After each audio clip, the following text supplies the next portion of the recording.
A duck suit.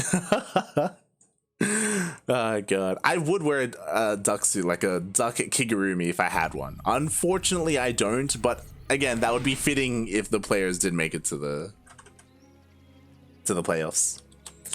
But here we go, spawning in on the top right hand corner of Oxide ALE. We have the Filipino Zerg player. He is pink, representing Liab Esports. Currently down in this series, shockingly down in this series, it is EnDerr.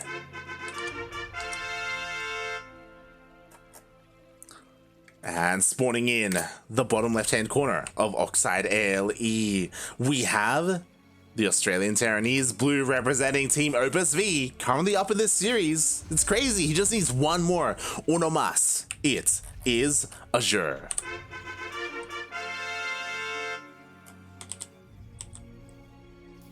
Also, yes. How dare you show up naked, Hanette. Put your badge on. Put the duck on. God damn it. Shaking my head. Oh god. Meanwhile, when it comes to like wearing like a duck suit and stuff like that, fun fact, as we were brainstorming ideas for duck merchandise back when we originally made our jerseys, we were thinking of like what to wear for like a cast, and like steel is very sleek, and we were like, yo, imagine steel mold in like a black suit or even like a blue suit with like a Cranky Duckling tie. And it's like, yo, that'd be sick. Like like I feel like steel mold would wear that well. So one day. Meanwhile, here is the logos mod. Demi Weekly, not quite. Not quite the Demi Weekly. We will change this, as the Demi Weekly is no more. It is no longer. It has been morphed, reshaped into the Demi Australian Open. Oof. But we will keep the shark. We will keep. Fun fact for those who don't know, this is Sharkules. That is what he has been dubbed, the Sharkules, a very, very buff shark that we made for Demi. Why? I say we made. It was actually a fan of ours who makes some graphics for us. Made it. Meanwhile, here we go. Azure is across the map with his initial Reaper. I mean, he shouldn't find too much damage. Almost picks off a drone, but shouldn't be able to do much more since the Queens are here. They push away the Reaper. Meanwhile, EnDerr is hidden, and there we go. Third base is safely taken right on time. Oh my god. But Azure, mate, Azure is on fire. He takes out the creep tumor. Oh my god. Some nice value already with this Reaper, and we'll see what kind of opening he's going for. It is going to be a 1-1 into a faster TC before Starport, so a very economic opener. Azure doing his best innovation impression. And I mean, someone's gotta. Feels bad, man. For those wondering, today it was announced, or less than 24 hours ago, it was announced that Innovation is going to be retiring. Oh, I say retiring. He is going to the military. We have a decent amount of players going to the military, right? Zest is going, Stats just went, TY just went as well. Innovation is going to be another one of those players going to the military. So we will have to say goodbye to Innovation for at least a little bit. But as Innovation walks out, he tags out with Gumiho. We get Gumiho coming back. Bit of a rotating door there when it comes to the Korean military and StarCraft 2 pros. Meanwhile, Reaper is finally dealt with. Ooh, we do have a Bailey Nest on the way, and interesting from Azure. So he's going for BCs, but it's delayed. Like, he delayed his Starport to go for the faster 30C, and he's still going for the Fusion Core. So the BC is going to be very late, but it's also going to be very unexpected, right? So very interesting. It's a bit of a more odd build, but I kind of like it. And because it's at such a weird timing, like the Overlord's trying to go in, but EnDerr's not going to see anything. Like, okay, he sees the 1-1-1. Ooh, Azure hides it. Lovely. He starts Cloak and a Banshee to make it look like he's going for Cloak Banshee. This will mean that EnDerr should respond, yep, with some Spores. But he does not have enough Queens to go toe-to-toe with the BC. Oh, no, never mind, he does. He does, but it's still something that he doesn't expect, so we'll see how much damage this does for Azure. And whether he goes across the map with 1, or if he tries to bank up for 2 or something along those lines, as he's also moving out across the map with all these Hellions. Again, even if these queens get distracted by the BC, and if they deal with the BC, that's good enough, because look how many Hellions we have. These Hellions, they want to find an opportunity when those queens are busy, and then dive in and get into a mineral line. Meanwhile, here come the BCs, here come the Hellions a little bit premature. Oh my god, they're gonna get surrounded. Azure, please, you just had to wait a little bit longer. He does get surrounded by the Lings. The Hellions are gonna get cleaned up. Ay, ay, ay. And all that for 2 drones. I don't know about that one, mate. The BC, it's finally gonna pop out. It would have been great to have some multi-prone, to have the BCs come in from one angle and the Hellions from the other, but the Hellions, they were just a little bit too antsy. They were a little bit impatient. BC comes in now, but they're 4 queens. There is Transfuse as well. We'll see if we get any queen kills, but mate, there's plenty of queens here. BC gets forced away. All that Azure was really able to accomplish with this is force transfuses from the queens, which is great, I guess, but less than ideal. And now EnDerr can comfortably transition into Ling Bane Muta. Meanwhile, something that I don't think EnDerr has scouted, and he hasn't, is that Azure is going into mech. Mech is a very nice transition that you can go into from BCs very easily, again, because there was no tech lab on the racks, didn't have to waste your time with stim, so he is transitioning into mech. And I don't think EnDerr is quite aware. Now he is. He sees another wave of Hellions, which is unexpected, right? Typically, we don't see another push of Hellions after the first push gets cleaned up, so EnDerr knows that it's going to be mech. You can still go Ling Bane Muta against mech, but it can be very difficult to execute. Oh, meanwhile, Lings actually get into the main. Oh my god! Into the main and the natural. There are Cyclones to clean this up, but really you need Hellions. The Hellions do come back, but the SCVs are going down. Ay, ay, ay. At the same time, a Baneling run by into the 3rd, and Azure is getting pulled apart. 21 SCVs go down. My god.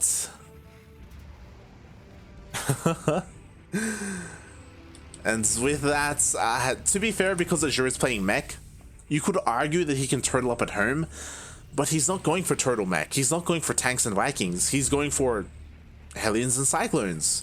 It's a more maneuverable army, but also it's a little bit more fragile. It's like a glass cannon, if you will. So I do worry for Azure at the moment. Meanwhile, mutas are out. EnDerr, he has the Muta. They are rushing out, and they do run into the BCs.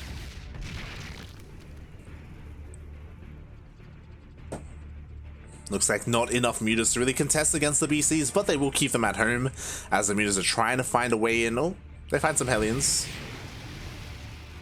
Pick off 1 for free. Oh, but they actually overextend themselves, and how many mutas are going to go down? 1 goes down. A 2nd goes down as well. Ugh, an expensive loss there for EnDerr. Meanwhile, he's transitioning into Roaches. Roach Ling Bane. Decent army composition to go up against this kind of battle mech style. A nice way to round this out is to go for an infestation pit and maybe infestors to be able to fungal and lock down those Cyclones, but they aren't necessary by any means. Meanwhile, the mutas are trying to find their way in. They actually do get into the main base, actually picking off one of these Widow Mines. Oh, but there's gonna be a lock on, and some of these mutas are gonna go down. Oh my god. Oh my god. Oh my god. Was that worth it? He denies Blue Flame, but he loses a lot of these mutas. To be fair, it's not like EnDerr was working on a massive muta army anyway. He's kind of transitioning out of mutas, but still, you don't want to lose them for free.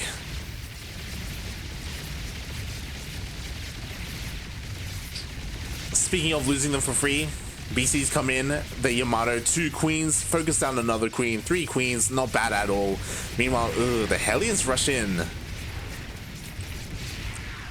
Not the best positioning for them, as a bunch of Hellions do go down, but at least the BCs are worse or saved. They can be repaired at home. But I worry for Azure. I feel like Azure, he needs a 4th base soon. There we go. CC does get started. But it's taking Azure a long time to expand and really get things going. I will say, like, he is closing the gap in supply. I just wonder if it's useful supply. Like, he has a lot of Hellions. Are they going to buffer for the tanks? He doesn't have too many tanks, to be honest. And here comes EnDerr.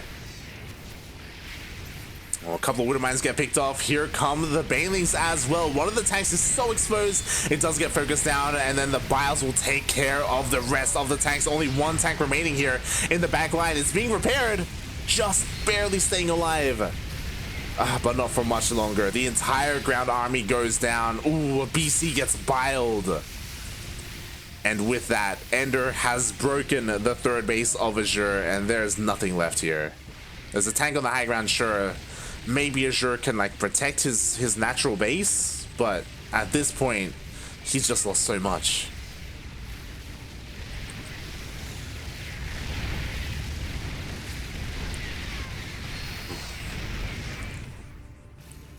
And again, EnDerr is trickling in, so Azure is defending, right? He's got plenty of tanks on the high ground. But look at the workers, look at the bases. There is this run by, I guess. It's definitely something. But Azure has to really work hard to get back from this position. Can he do it? I mean, to be fair, he has 4 tanks. He still has a BC left alive. Widow Mines go off. Decent damage. The problem is the Swarm Hosts. The Swarm Hosts are coming out. There's a lot of them. That's a lot of Swarm Hosts, and if a wave comes in, if you don't have Thors, these Locusts are gonna just dive on top of the tanks, and we're gonna see the tank count reset again. Well, let's see if they're on a move. Oh. They are not. And GG gets called. EnDerr ties up the series 1-1. Oof. And we are going into that ace match. God. Also, I apologize if there's any background noise. I really do apologize. I can't really do much about that, unfortunately.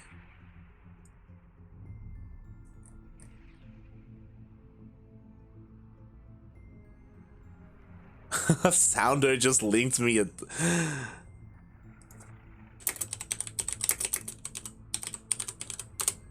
God damn it, Sounder. Oh god, in our Discord server, he just linked a duck head. Like a rubber duck head. It looks fun, but that's not quite what I had in mind. It's also quite expensive.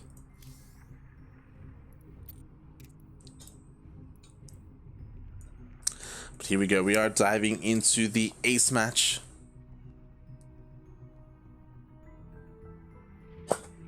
Gonna try and piece together some soundproofing. Hold on.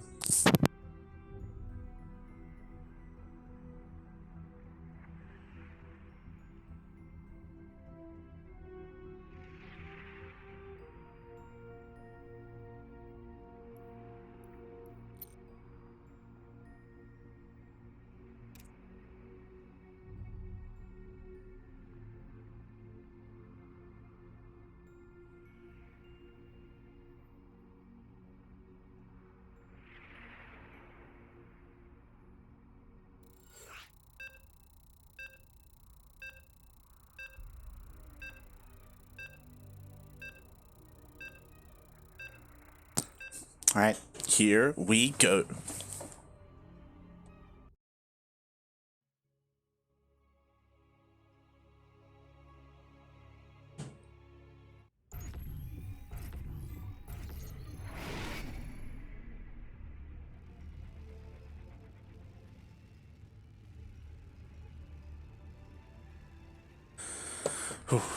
And we are diving in to the ace match of this best of 3 series between these two players, Southeast Asia versus Oceania.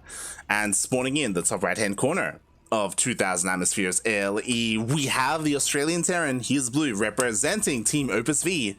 It is Azure. Whipping out the mech in game 2. And spawning in the bottom left hand corner of 2000 Atmospheres LE, we have the Filipino Zerg. He is pink, representing Team Liab Esports. It is EnDerr.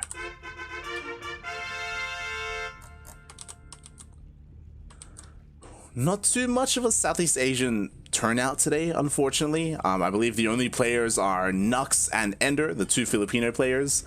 So it is a bit of a shame. I know at the moment it's pretty early in Southeast Asia in many of the countries, but hopefully we get more representation in the coming weeks, you know, from Vietnam, like me and Micah, or some of the other countries like Malaysia and Singapore. I'm looking at you. I don't think you're in the chat, but Revenant, everyone at Revenant on Twitter, get him in here. He's always making up excuses. Aye.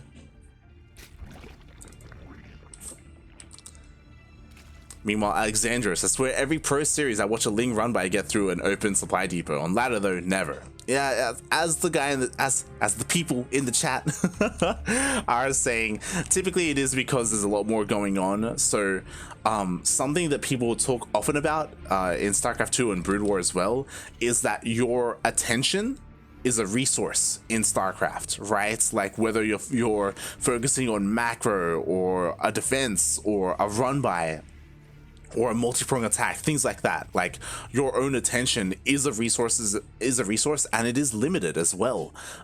So that's what is taxed over time in a game, and that is why you get things like Ling run buys or Baneling Waddle buys as well. You know, I know a lot of people give a lot of heat Maru's way when Maru lost like an entire mineral line to like a slow Baneling run by, and it's one of those things where like there's just so much more going on in the game. Like StarCraft is so fast, it's so quick. You're not looking for a split second, and I mean, you can lose a mineral line. That's just how it is. And to be fair, like that aspect of the game has been criticized in the past. You know, some say that StarCraft 2 is too fast, others say Brood War can be too slow, or maybe that's one of the good things about Brood War is the fact that because Brood War is a little bit slower, and things are a little bit less intense in that respect, games and matches last a lot longer. Things aren't ended by like an Oracle getting into a main base or into a mineral line or a Widowmine drop, things like that. Very different game. Oh god. But of course, here we are. And at the moment, there's nothing too crazy going on. We had our typical opener. Azure, he's looking to try and snipe another creep tumor, but this time he will not. The third base does get up and running. And Azure is, oh my god, I say nothing crazy going on. This is not a 1-1 into a fast 3rd CC. This is a 1-1, or I guess a 1-2, technically, if we want to talk about the math here.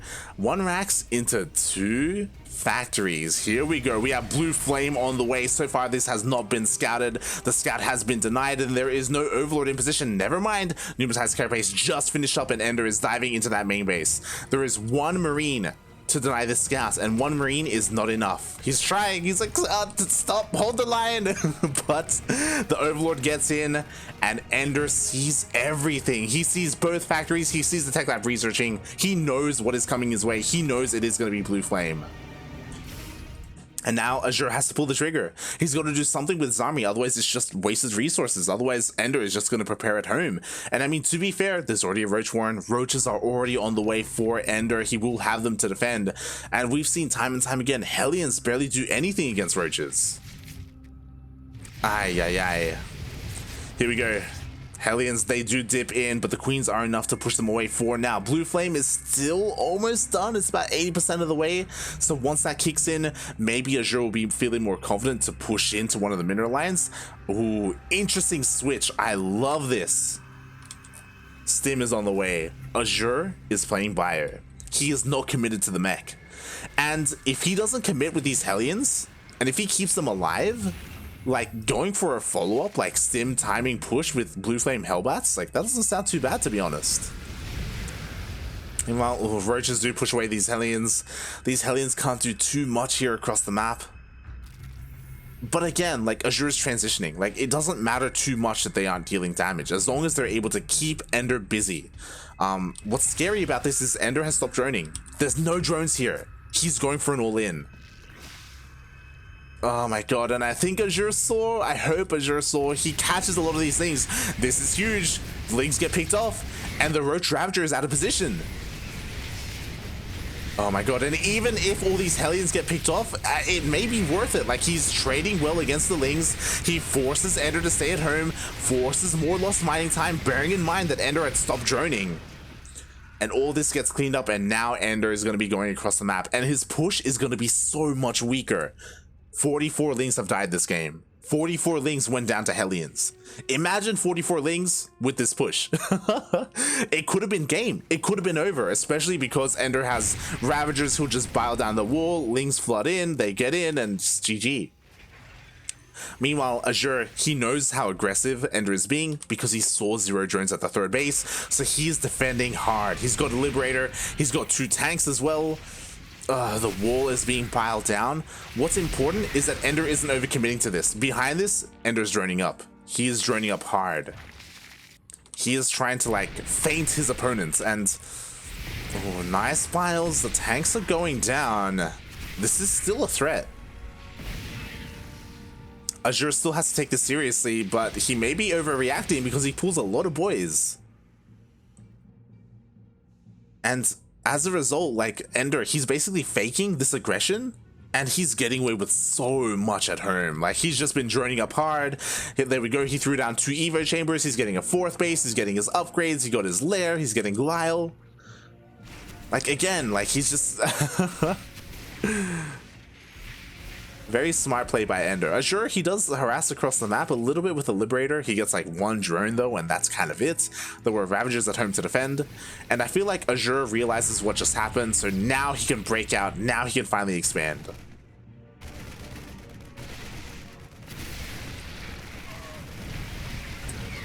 Oh, speaking of, it looks like Azure will be able to kill and trade out all of these things, even stim forward and take down these Ravagers. He has to be careful not to overextend, as he does back off. And Azure takes his 3rd, and now we're getting into a macro game. We saw how aggressive EnDerr was being earlier, but he was able to just, you know, like ease off the pedal a little bit and really get his economy going. And the one weird thing, I think, is that EnDerr is still on Roaches. Like, even though he was trying to, like, pivot away from that big aggressive push, he's committed to Roach Ravager as his main composition. Like, there's no Baneliness, there's no additional Lings, or there's no Spire or anything like that. He's just straight up going Roach Ravager.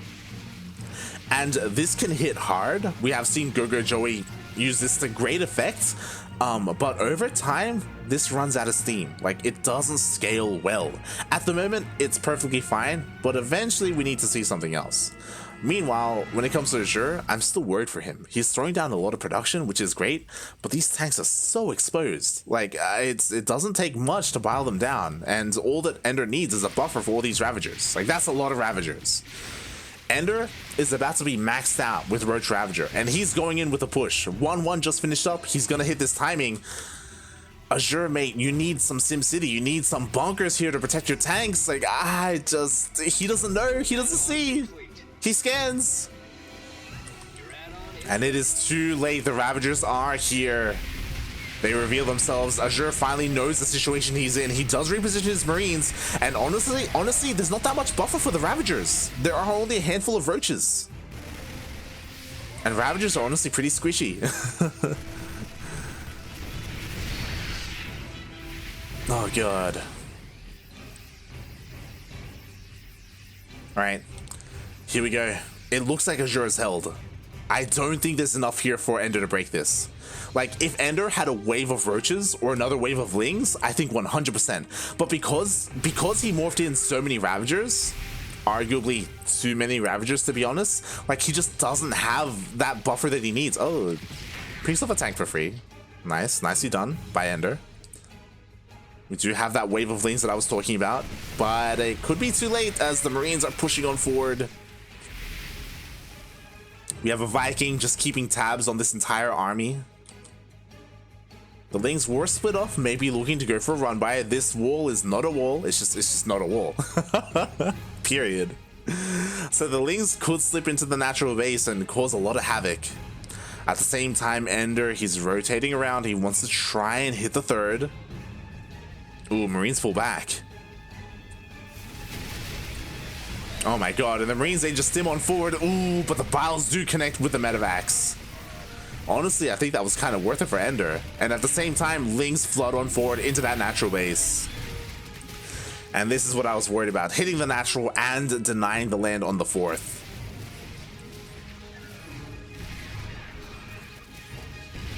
And remember how I was worried about the lack of transition? Mate, there we go. We got a Baneling nest, we got Baneling speed, we got Lings on the way. We are lacking melee. Oh, never mind. +1 melee is done as well. EnDerr has transitioned beautifully into Ling Bane out of Roach Ravager. You could argue that maybe he wasted some time going for that +1 range and going for that Ravager timing because it didn't do anything, and you'd have a point there. That's what makes this push so scary from Azure. But Baneling speed is about to finish up in a couple of seconds, so EnDerr will have it to defend. But does he have enough? That is the real question. Azure is maxed out. His army is a little bit more efficient. Ooh, EnDerr splits off his army. He's hitting the fourth base at the same time. Obviously, that does mean that his army at home is a little bit weak to the defense. So maybe Azure, he can just pull the trigger and go for the base trade. Well, the Banelings, they almost come in. The Bio stims on forward. Where are the splits, Papi? He tries to split. He's fighting outside of range of his tanks. The Bio is struggling and it looks like it's being cleaned up. At the same time, Ling Runby just eviscerates the third base and the tanks were left exposed. Like they just weren't there in position to help support the Bio. There's nothing to protect them. Now all we need is like a wave of Lings and the tanks are nothing. At the same time, the fourth base was lifted up, but there's nothing here at the third. 29 SCVs go down. Sure, the tanks survived, but Azure needs to leave. These tanks are about to be swallowed up by the Zerg. Here we go. EnDerr going for the full surround. Blinding Clouds come in, and EnDerr is just going to move his way through all these tanks. Azure was maxed out. I feel like he had the army he needed, but again, he fought outside of range of his tanks. He had like 6 tanks and they barely did anything in that fight. Here comes the counterattack. Here comes the Ling Bane. Azure pushing on forward, breaking the third base. And it looks like there is just not enough here for Azure. He fought well. And honestly, this game, there were moments where he was like straight up ahead and could have maybe won, but even Banelings rush in. Here come the reinforcements. Azure, can he hold though? Maybe I'm getting ahead of myself. Like the Bio is trading very well. 2-2 is done for Azure. Like he holds. But EnDerr is just remaxing. that's the problem. Like Hive is done. Ultra Cavern's on the way. EnDerr's economy isn't amazing. He doesn't have that 80 worker count that you want at around this time, but he has a lot of bases. He has a lot of resources. EnDerr survived, but is he living? You know, that's the question. Here come the Lings. Oh my god. And finally, here come the Banes and the Vipers. Show us the Blinding Clouds. Even Parasitic Bomb on the Medivacs, because why the hell not?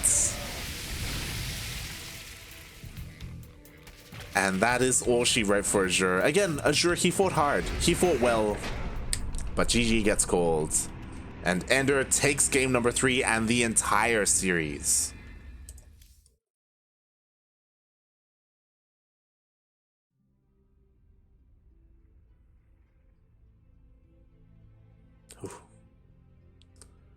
GG, and with that, EnDerr moves on to face Starduck in the upper bracket finals. Meanwhile, Azure gets knocked down to the lower bracket to face Oreo.